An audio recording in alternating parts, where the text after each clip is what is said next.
ko alam yung information tungkol sa asawa. Just like you found yun ang alam ko eh. Information na yun.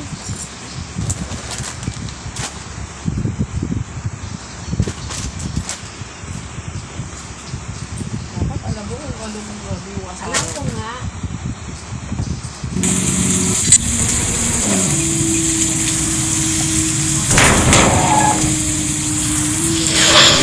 follow me.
Sabay-sabay daw nagdagdagan.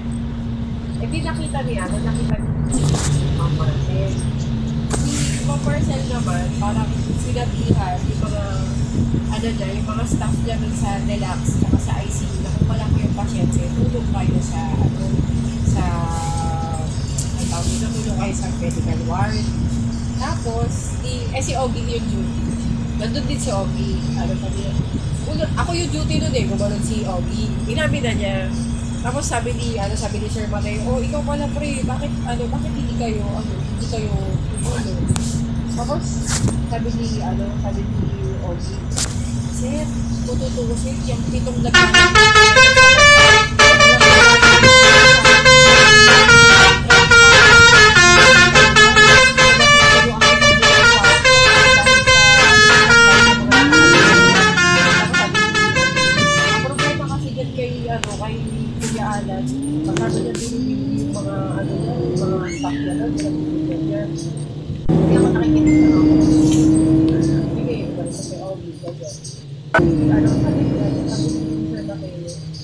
totoo lang, ewan ko ba kayo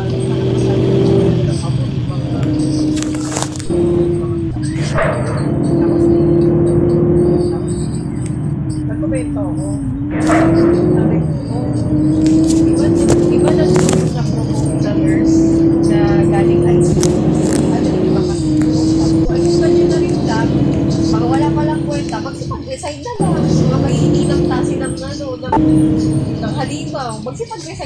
kung hindi nyo pala kaya. Kasi ako, na-encounter ko rin, ang pinakamarami na hawakan ko ng pasyente sa medical ward, pull out ako.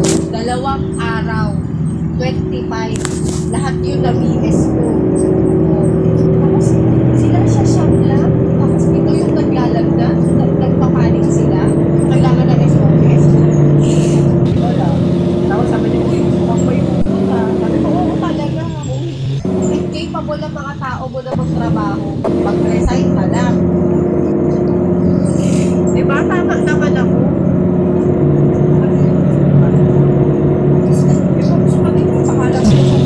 Sabi ko, di ba may pinulungan kayo na na ICU nurse sa labas? O bakit kayo hindi makatulong? Sabi na, para pinapakalagaan ko. Kasi si Estepa. Si Estepa, ay sa katulong naman nabubo talaga. Sabi ko, bakit naman kayo nagsasabi ng bobo may PhD yun? Tapos hindi wala talaga, wala sa critical skills. Pagsak sa critical skills. Wala eh. Nag-harnay na mga ganyan eh. Nag-harnay na mga incompetent. Tapos kapag mga ganyan na nagkikirapan kayo sa ako, napapakisoris kayo. Hindi kayo mag-hire na mga compliant. Sabi niya, o sige nga, sino competent ang i-hire na? Di ako. Alam ko naman competent ako eh. Sabi ko, pero wag na. Kasi hindi naman ako mag-nurse dito. Bahala kayo sa mga buhay nyo. Oo. Sabi niya, tapak ni Gerald. Sabi ko, oo, matapak talaga.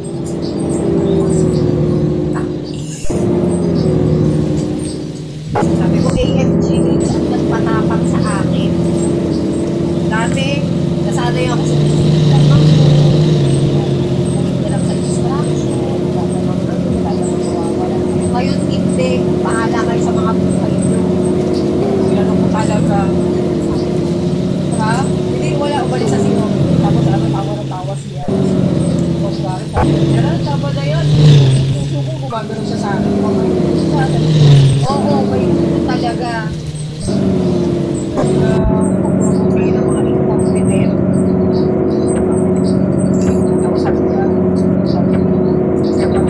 ikaw, Gerald, ha? Wala nang nag-present na.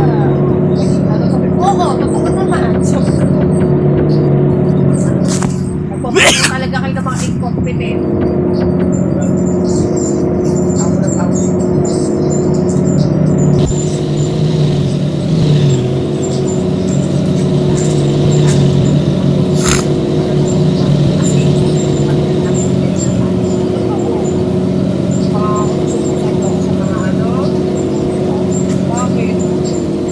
Pakitaan mo ako na ang plantilla ko dito, nurse. Para gawin ko yung IV insertion na yan.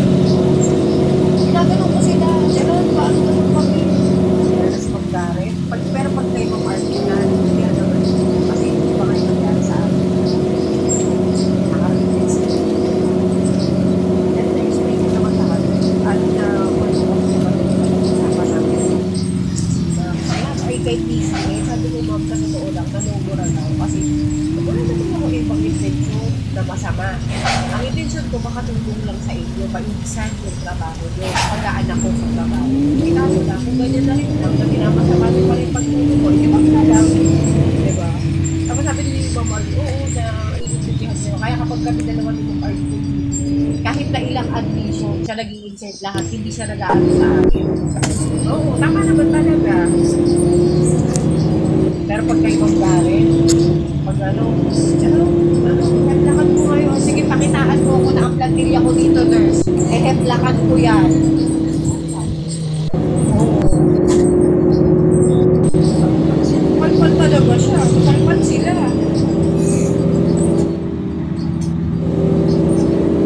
Sa OR, ang pinapagalaw nila doon, parang yung nag-i-scrub doon, is midwife, kasi wala na yung isang midwife, si Cindy, na nagpa-DS na siya sa Clark. Parang nag-apply siya doon ng midwife 1, tapos doon na siya.